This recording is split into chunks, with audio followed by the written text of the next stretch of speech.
Sir, Kumaraswamy ಅವರು ಗಂಭೀರ ಆರೋಪ ಮಾಡಿದ್ದಾರೆ ಸರ್. ಸಹಿ ಮಾರಾಟಕ್ಕಿದೆ ಈ ಸರ್ಕಾರದಲ್ಲಿ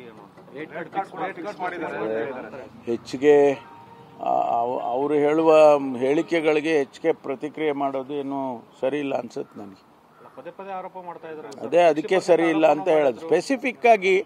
ಸ್ಪೆಸಿಫಿಕ್ ಆಗಿ ಹೇಳಿ ಈ ರೀತಿ ಇದೆ, ಈ ರೀತಿ ನನ್ನ ಹತ್ರ ದಾಖಲಾತಿ ಇದೆ ಅಥವಾ ನನ್ನ ಹತ್ರ ಮಾಹಿತಿ ಇದೆ, ಇಂಥವ್ರು ಮಾಡಿದ್ದಾರೆ ಅಂತ ಹೇಳಿದರೆ ಅದಕ್ಕೇನಾದರೂ ಗಮನ ಹರಿಸ್ಬೋದು. ಬಿಟ್ಟರೆ ಸುಮ್ಮನೆ ಗಾಳಿಯಲ್ಲಿ ಗುಂಡು ಹೊಡೆದ್ರೆ ನಾವೇನು ಮಾಡೋಕ್ಕಾಗಲ್ಲ. ಇದು ಪಕ್ಷಕ್ಕೂ ಮತ್ತೆ ಸರ್ಕಾರಕ್ಕೆ ಡ್ಯಾಮೇಜ್ ಆಗುತ್ತಲ್ಲ ಸರ್? ಅಲ್ಲ, ಏನು ಡ್ಯಾಮೇಜ್? ಅವ್ರ ಹೇಳಿಕೆ ಇನ್ನೂ ಅವ್ರಿಗೆ ಡ್ಯಾಮೇಜ್ ಆಗುತ್ತೆ, ಬಿಟ್ಟರೆ ನಮಗೇನು ಡ್ಯಾಮೇಜ್ ಆಗಲ್ಲ.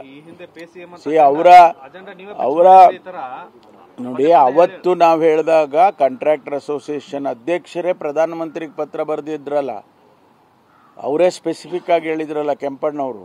ಆ ರೀತಿ ಹೇಳಿದರೆ ಈಗ ಅದನ್ನೇ ನಾನು ಹೇಳಿದ್ದು. ಈಗ ನಮಗೆ ಯಾರಾದರೂ ಸ್ಪೆಸಿಫಿಕ್ ಆಗಿ ನಮ್ಮಲ್ಲಿ ಹೇಳಿದರೆ ಅದಕ್ಕೆ ಗಮನ ಹರಿಸ್ಬೋದು. ಹೌದು, ನಾವು ಮೊದಲಿನಿಂದನೂ ಹೇಳ್ಕೊಂಡೇ ಬಂದಿದ್ದೇವೆ. ಕರ್ನಾಟಕ GST ಕಟ್ಟೋದ್ರಲ್ಲಿ 2ನೇ ಸ್ಥಾನದಲ್ಲಿ ಇಡೀ ದೇಶದಲ್ಲಿ ಇದೆ. ಅದಕ್ಕೆ ಪ್ರಪೋರ್ಷನೇಟ್ ಆಗಿ ನಮಗೆ ಕೊಡಬೇಕು ಅಂತ ನಮ್ಮ ಡಿಮ್ಯಾಂಡ್ ಇಡೋದು. ನಾವು ಕೂಡ ಅಭಿವೃದ್ಧಿ ಆಗಬೇಕಲ್ವಾ?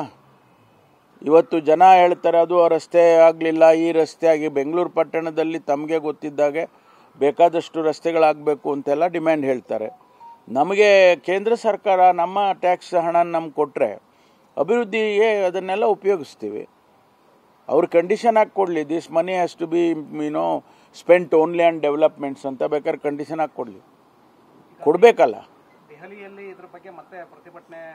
ನೋಡೋಣ, ನಮ್ಗೆ ಗೊತ್ತಿಲ್ಲ ಇನ್ನು ಅದ್ರ ಬಗ್ಗೆ ನಾವೇನು ಯೋಚನೆ ಮಾಡಿಲ್ಲ. ಅದ್ರ ಬಗ್ಗೆ ಮುಖ್ಯಮಂತ್ರಿಗಳು ಏನು ತೀರ್ಮಾನ ತಗೊಳ್ತಾರೆ ಅದ್ರ ಪ್ರಕಾರ ಮಾಡ್ತೀವಿ.